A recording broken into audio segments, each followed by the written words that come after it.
This employee was traveling to another country to deliver a very large parcel. But while crossing an unknown region of the ocean, their plane crashed. It was the kind of place from which no one had ever returned alive.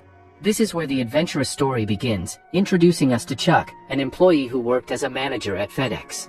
FedEx was the leading import-export company of that time, known for delivering parcels and goods to people's homes across the globe. Chuck often stayed in the factory, motivating his team by reminding them that they had to deliver packages before the promised time.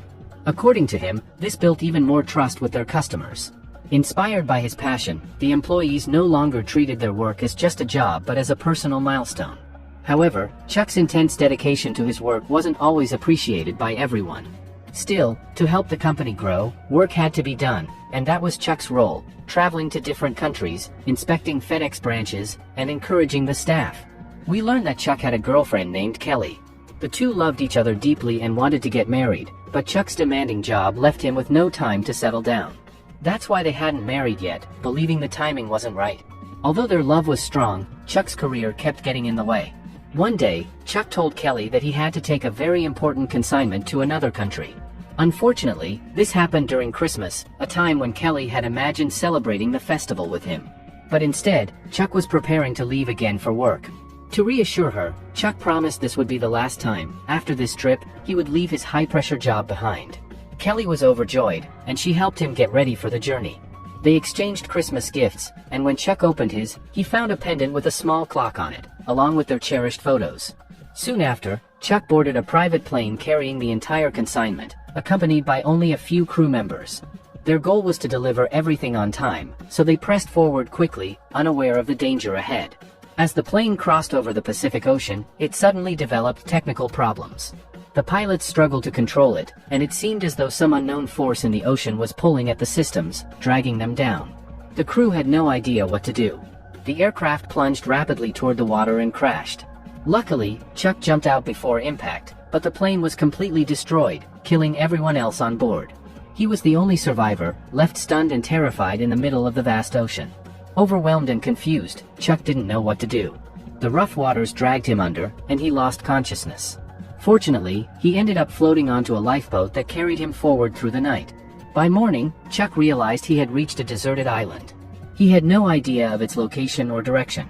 Frightened, he stepped out and began exploring the surroundings. To his dismay, there were no humans, no animals, nothing living at all on the island. Chuck quickly realized that he was trapped on this island. To get out, he would need to signal a rescue team. When no help arrived for hours, he decided to write the word "help" in huge letters across the sand. His hope was that if a rescue plane ever flew over, the crew would spot the letters and know someone was stranded there.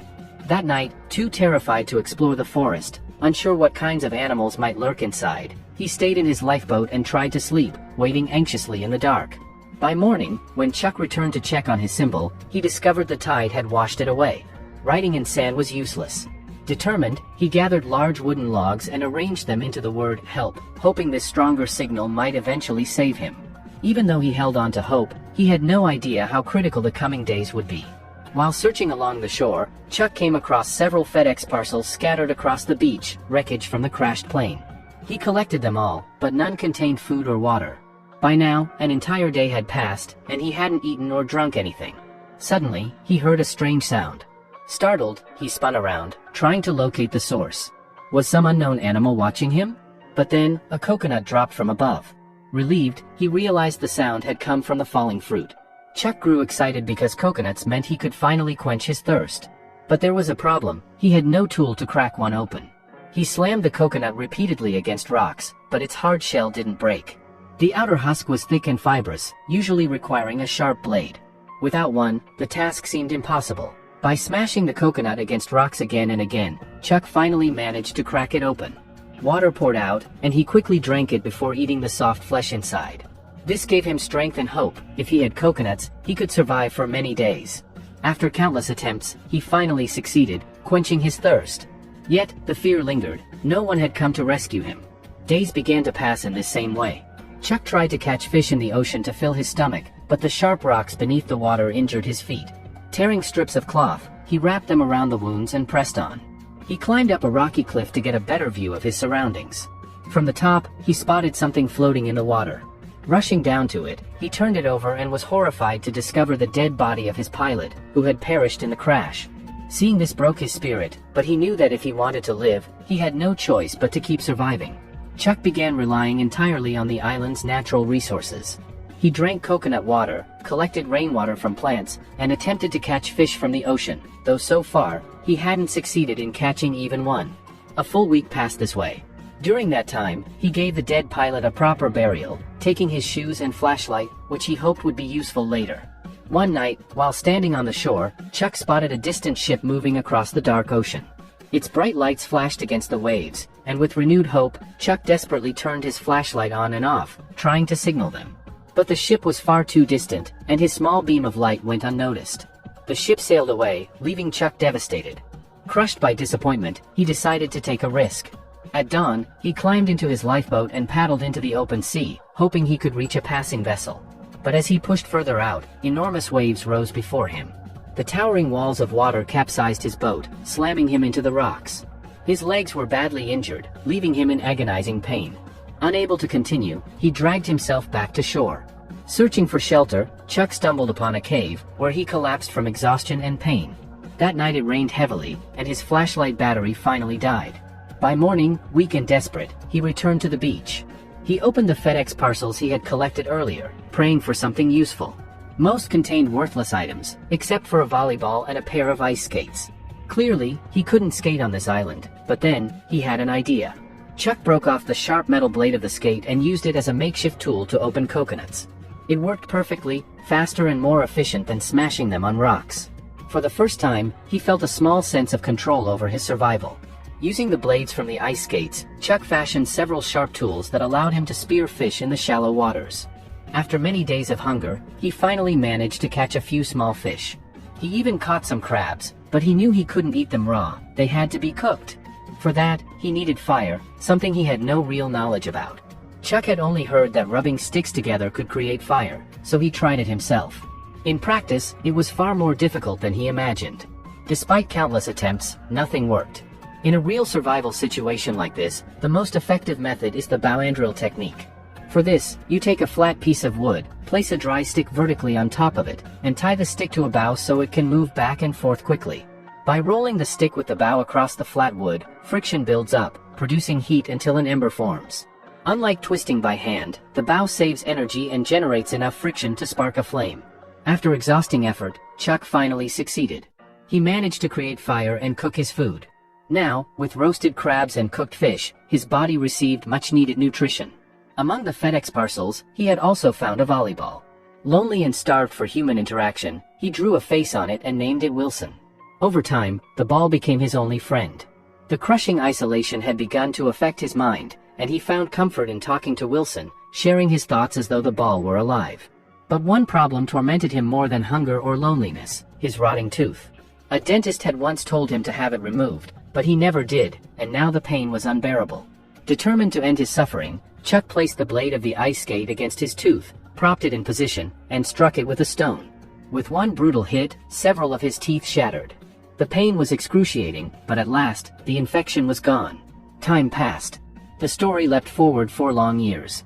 By now, Chuck's appearance had completely changed. Wild, uncut hair and a thick beard gave him the look of a primitive tribesman.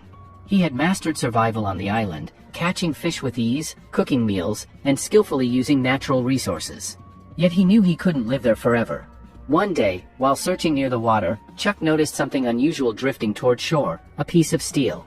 Studying it, he got an idea. His inflatable lifeboat was still intact, but he could never get past the giant waves surrounding the island. Perhaps, if he used this steel fragment as a protective shield against the surf, he could finally break through. Wasting no time, Chuck began collecting large logs, determined to build a sturdy raft. Chuck knew the risk he was taking was dangerous, but he had no other choice. After hours of exhausting work, he used the inflatable lifeboat and wooden logs to construct a raft. He fixed the steel panel to its front, hoping it would slice through the crashing waves. Without delay, he pushed the raft into the water, grabbed the paddles he had made, and began rowing with all his strength. The ocean waves towered before him, slamming down onto his raft again and again. Each surge threatened to destroy everything, but the steel shield actually worked, helping him break through the surf. After years stranded on the island, this was the first time he had managed to get so far away from it. But now he faced the endless, unforgiving ocean, filled with countless dangers that could easily take his life. Still, Chuck pressed on, hour after hour. He had prepared carefully, bringing along coconuts for water, fish he had caught, and even containers of collected rainwater. But storms are inevitable at sea, and soon a violent one struck, tearing away the steel panel that had kept him safe. Exhausted, Chuck collapsed on the raft and fell asleep. During the night, tragedy struck again. His only companion, Wilson the volleyball, drifted away into the dark waters. When morning came, Chuck realized Wilson was gone. Heartbroken, he tried to swim after it, but it was too far. He returned to the raft in despair, crying uncontrollably. Wilson had been his only friend during all those lonely years, someone he could talk to, laugh with, and share his days. Losing the ball felt like losing a real person, and now, in the middle of the ocean, he wept for his imaginary friend. Days passed as Chuck drifted across the open sea. Weak, frail, and nearly broken, he no longer had the strength he once did. And then, something unexpected appeared on the horizon. Not a creature, but a massive cruise ship. Miraculously, the crew spotted him and pulled him aboard. Chuck was rescued at last. After receiving medical treatment, he was flown back to his city. But home was no longer the same. Everyone had believed Chuck died in the plane crash years ago. They had even held his funeral and moved on with their lives. His girlfriend Kelly had married someone else and now had a child. When Chuck finally saw her, she was overjoyed to find him alive, but gently told him the truth. She had a family now, and their paths had diverged forever. The truth broke Chuck's heart. Yet, he understood, this was reality, and he had no choice but to accept it. Kelly could never abandon her family and return to Chuck. With a heavy heart, Chuck said goodbye, handing her the locket that had stayed with him through all those desperate, lonely days on the island. Kelly accepted it with tears in her eyes. As they walked outside, she apologized again, saying she wished things could be different. But in that final moment, she couldn't resist. Kelly leaned forward and kissed Chuck, a kiss filled with all the love they once had and everything they had lost. Deep down, she had always loved him. Life's circumstances had forced them apart, not their hearts. Before leaving, Kelly gave Chuck his old car, the same one filled with their memories together. As he sat behind the wheel, ready to drive away, Kelly called out his name and ran after him, embracing him tightly. Her tears and trembling voice revealed the truth. She still didn't want to let him go. For a fleeting moment, Chuck almost gave in. He even let her sit in the car beside him. But soon, he stopped. He looked at her with tired yet determined eyes and said softly, "Go back. Stay with your family. I can't let my return destroy what you've built." Kelly broke down but understood. She respected his decision, kissed him goodbye one last time, and returned home. Chuck, heartbroken yet resolute, went to see an old friend. There, he recounted his harrowing experiences on the island. His friend was astonished. Anyone else would have died. "How did you survive all those years?" Chuck explained everything. How he hunted with makeshift tools, how he learned to use the island's resources, and how every day was a battle against despair. But then his voice grew heavier. He admitted there were times he wanted to end it all, to give up on life. "The only thing that kept me alive," Chuck confessed, "was the thought of Kelly. I believed she was waiting for me. If I died, she'd be alone in this world." That hope was his anchor, his only motivation. He survived storms, starvation, and loneliness only because of his love for her. He had promised himself that if he ever returned, he would leave everything else, his work, his burdens, just to be with her. But fate was cruel. When he finally came back, Kelly had moved on. She had a husband, a family, and happiness of her own. Chuck could have torn it all apart to reclaim her, but he wasn't that kind of man. He wanted love, yes, but not at the cost of destroying someone else's life. Now, with Kelly gone, Chuck felt a crushing emptiness. She had been his reason to fight, his purpose to live. Without her, the silence felt even heavier than the island. Yet, as he sat quietly, memories of the island flooded back. His struggles, his fire, Wilson, the endless waves. They weren't just reminders of pain, they were proof that he had endured. And in those memories, Chuck found a strange comfort. Life had taken everything from him, but it had also given him something priceless, the strength to survive, and perhaps, one day, to start again. Chuck had even started talking to the ball he named Wilson, just to keep his mind from breaking under the crushing silence. Maybe his brain had invented that bond on purpose, a survival trick to give him company in the middle of nowhere. The depth of his attachment became painfully clear when, adrift in the vast ocean, Wilson was swept away. Chuck panicked, chasing after it with everything he had, but failed. The grief that consumed him was real, as if he had lost a true friend. Even when recounting it later, he admitted to his friend how much that moment broke him. Through all of it, one thing never changed: his love for Kelly. He never stopped loving her. But Chuck realized he couldn't spend the rest of his life clinging to the past. Kelly had moved on, and so must he. It was time to rebuild. With that resolve, Chuck decided to return to his old company, where he had once worked as a manager. His skill and dedication were undeniable. No company would ever reject him. But one question lingered in his mind: if FedEx had known their plane had gone down, why hadn't they launched a rescue mission? The truth, he learned, was sobering. Rescue planes and ships had been dispatched, but the island where Chuck had washed ashore was so remote, so hidden, it didn't even exist on any maps. No one could have found him there. The fact that he ever escaped was nothing short of a miracle. That mysterious island could have been his eternal prison, but Chuck never stopped trying, and that perseverance is what saved his life. Time moved forward, and soon we see Chuck driving down an open road. In the seat beside him lay the few belongings he had salvaged from his ordeal: tools, remnants, and one unopened FedEx package. Unlike the others he had ripped apart in desperation, this one he had always kept sealed. It had stayed with him on the island through his darkest nights, a strange symbol of unfinished purpose. Now, years later, Chuck had decided to deliver it to its rightful owner. The package bore a design of angel wings across its surface. A symbol. A promise. Maybe even destiny. Chuck didn't know yet what it meant, but he could feel something stirring. His life wasn't over. It had changed forever, yes, but it was moving again. He drove straight to the address written on the box. When he arrived, the house was empty. He knocked, called out, but no one answered. So he quietly placed the package at the doorstep, fulfilling the duty he had held onto for so long. Chuck kept thinking how much he wished he could meet the owner of that package, just to tell them the truth, that their parcel had saved his life. To express that, he left a letter along with it, writing his name and a simple but powerful message: "Your package kept me alive." Since no one was home, Chuck felt a little disappointed, but he left anyway with a quiet sense of peace. His duty was fulfilled. He had returned from the edge of death, and even if his life was still uncertain, his work, his purpose, would always continue. Driving away, Chuck discovered that his car had broken down in the middle of nowhere. Confused and unable to figure out which direction to take, he stood by the road with his map, but nothing made sense. Just then, another truck pulled up. Inside was a woman. Seeing Chuck's confusion, she immediately stopped to help, giving him clear directions to reach the main highway back to the city. Grateful, Chuck thanked her as her dog barked from the passenger seat. But then, something caught his eye: the design painted on the woman's truck. Wings. The same wings that had been drawn on the very package he had just delivered. At that moment, the connection became clear. The parcel he had guarded for so long, the one he had carried through years of isolation, belonged to her. And another truth revealed itself. In the film's opening, we had seen a FedEx van delivering to her home. Back then, she had a husband, and the farm was under both their names. But now, when Chuck returned, the husband's name was gone.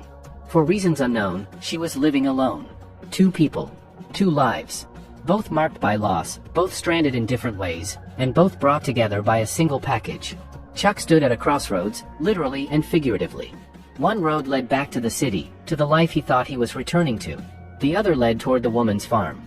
He paused, thought for a long while, then smiled faintly as he looked toward her road. For the first time in years, Chuck knew where destiny was guiding him. And so, his story closed, not with despair, but with the possibility of a new beginning.